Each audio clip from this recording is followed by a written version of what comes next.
Hey everybody, this is Cathy from Whole Home and Body Health, and today I want to bring you a quick little tip about how to reduce the electric field from your computer, specifically from your laptop.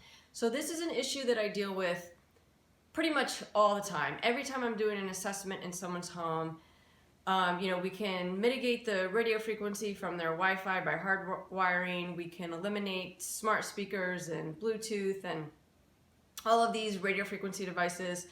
But when it comes to the electric fields, that can sometimes be a little bit more challenging, especially the electric fields coming off of your computer and your laptop. And that's a big concern because most of us these days are sitting in front of our computers for multiple hours a day. So I'm going to teach you today how to reduce your electric field from your computer setup. Okay, so first of all, I apologize about the light in the background. I know it's a little bit difficult to see, but hopefully you can see this setup here because that's what is important. Now, I want to show you the electric field that I'm getting from the computer, the keyboard, and the mouse. So even though I have an external keyboard and mouse here, which is exactly how I want it, because I do not want to keep my hands up on the laptop here, and I'll show you why that is. Now this is my NFA 1000 meter. This meter tests both electric and magnetic fields. It is a $2,000 meter, so it's very effective. It's very accurate and sensitive, which is great. So I'll show you that when I am measuring the magnetic field on top of my laptop, you can see it's pretty high. What am I getting there? Almost 30 milligauss, which is way higher than I want it to be. You know, I don't want to keep my hands resting in this large magnetic field for many hours a day. So that's why I have an external keyboard and mouse. However, what I'm finding here is that I have a high electric field from the keyboard and the mouse. We want this number to be under 0.3, and of course right now we're at 270. Now I am holding it, which will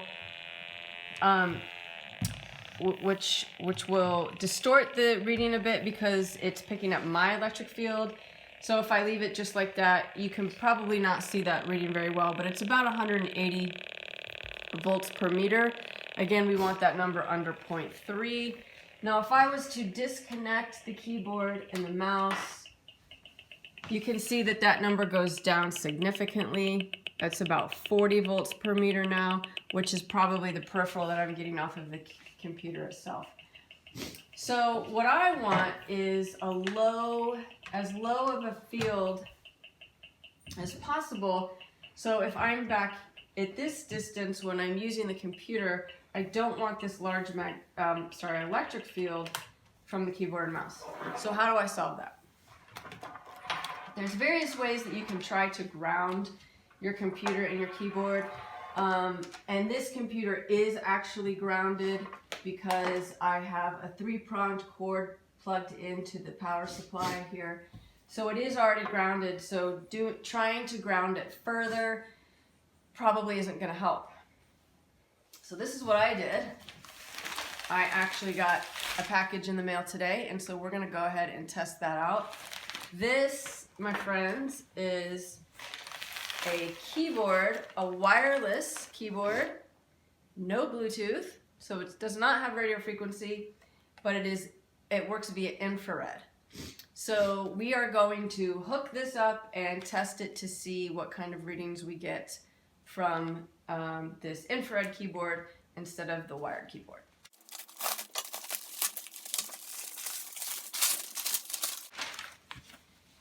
So you can see this wireless keyboard came from a company called Non-Native EMF. It's actually a company out of the UK. So it took me a couple of weeks for it to come in the mail, but I'm super excited to test it out. There's the sticker right on the front. Native EMF company. All right.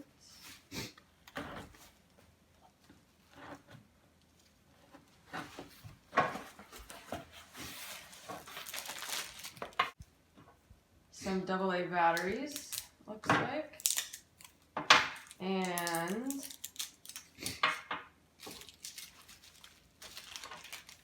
this section here is probably what is going to plug into my computer with the infrared sensor on this piece here that will connect to the keyboard itself. That looks like my cat Bubs is going to help us out here.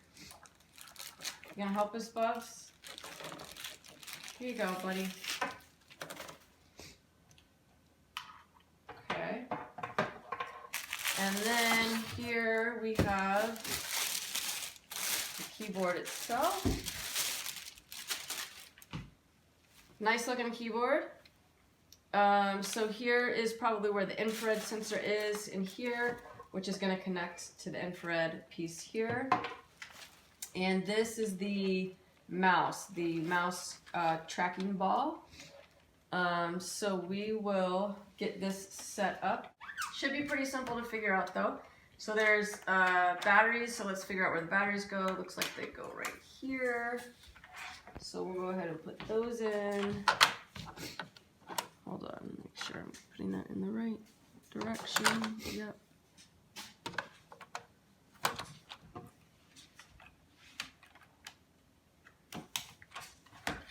Okay, and this is going to go into the USB port of my computer here.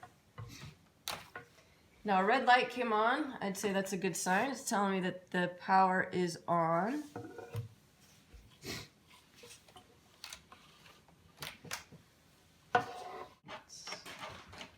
Well, the mouse is a little bit slow, I will say.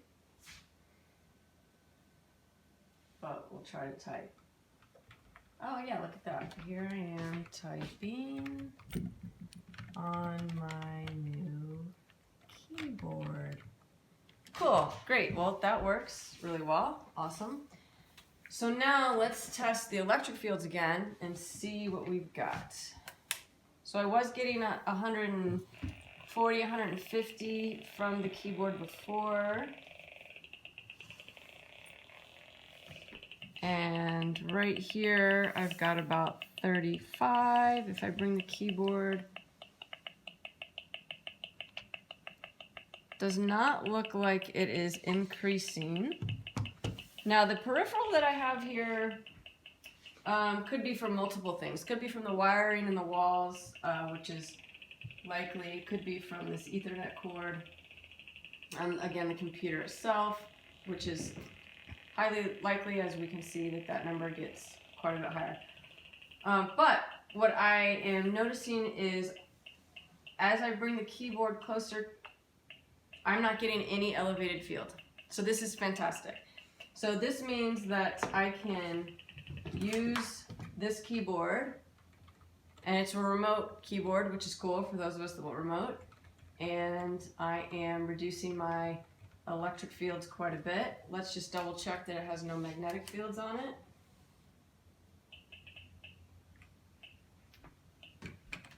Nope, I'm not picking up any magnetic fields. The background is 0.09, so that's fine. So it does not increase my magnetic fields at all. I would say the mouse leaves a little bit to be desired. But other than that, I'd say this is a really great keyboard to reduce your electric field. So that's it. That's my review of the Native EMF wireless infrared keyboard.